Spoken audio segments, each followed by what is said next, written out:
Scrambled, sunny side up, over easy, any way you like it. Hello there. How are you today? I'm good, dandy. That could be Really? better, some sleepy, yeah.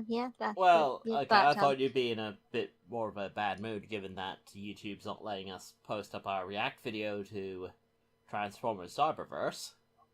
I know, what the frag is up with that? There we go, press the right button. Okay, so we decided maybe, just maybe, we need to do something a bit different. So I thought, hey, Jetstream likes it so much, how about she just tells you all what happened the first episode? Yeah, and then we'll move on and do the next one and so on and so forth, and it'll be great. It'll be great fun.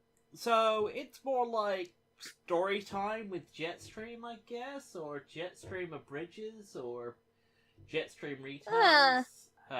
So anyway, yeah, Cyberverse. We start off with Bumblebee driving down the road, and some mountains and cliffs and things, and he's going woohoo, and as you do, drive speed riding, joy riding thing. We get it, he's driving. And, yeah. Anyway, and he jumps over a cliff. He doesn't make it because he sees a ghost. Woo! Okay, and he falls to his doom. The end. Jetstream. Just kidding. Well, and in that way, Windblade comes in and saves him, even though he can't hold on, and then he does hold on, and then he makes it to the other side, and, they're meeting each other, and then Windblade is talking about stuff, and it was weird because, Windblade, and then, Bumblebee was like, hello, I'm someone, or rather, yay, hello, yeah, best friends, and then, Huggles!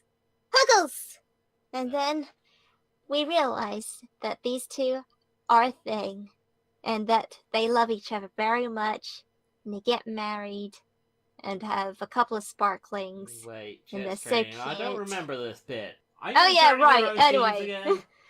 No, maybe. Look, Jetstream, we already been through this. That ship does not work. It's not gonna sail. What do you mean? It's a shipping. Well, of course it's gonna sail. But she's a city speaker. I mean, come on. What? So a city speaker can't have a life? Well, no, I'm just saying Bumblebee could do better.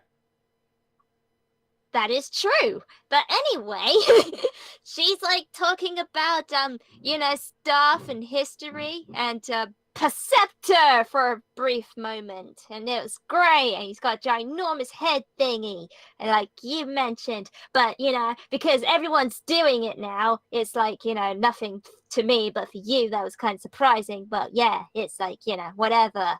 But anyway, moving on, and Windblade and Bumblebee are making out, and they're cuddling and snoodling.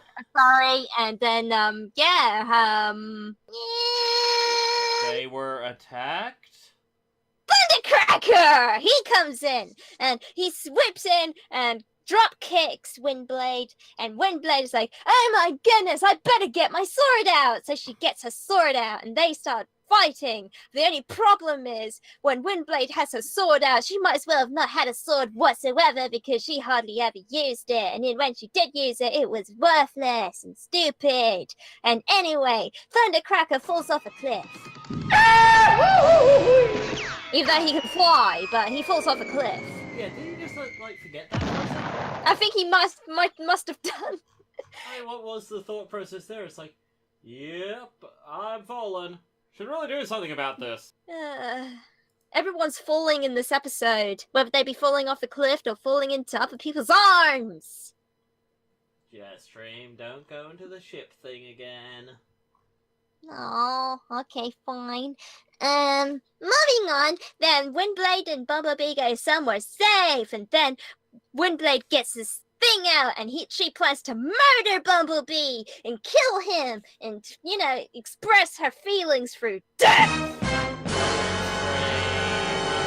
Okay, so it was the wrong weapon thingy majig, and she gets out the psychic patch, which I find kind of weird because it's just a long wire, where in like Transformers Prime, it was like, you know, well, yes, a long wire, but it's like had your computer and thingy majigs and everything, so it's sort of like blah blah blah. But anyway, she connects to Bumblebee, and inside his head is a load of nothing apart from Megatron, and you know, Megatron's a big giant piece in there, and then Windblade screams in pain and agony to see Megatron's face, and then Bumblebee goes flying into a wall, and then Windblade is like falling on the floor, and then, you know, Bumblebee's like, ah! And she's like, ah! Bumblebee's like, ah! And she's like, ah! And then they're like, ah!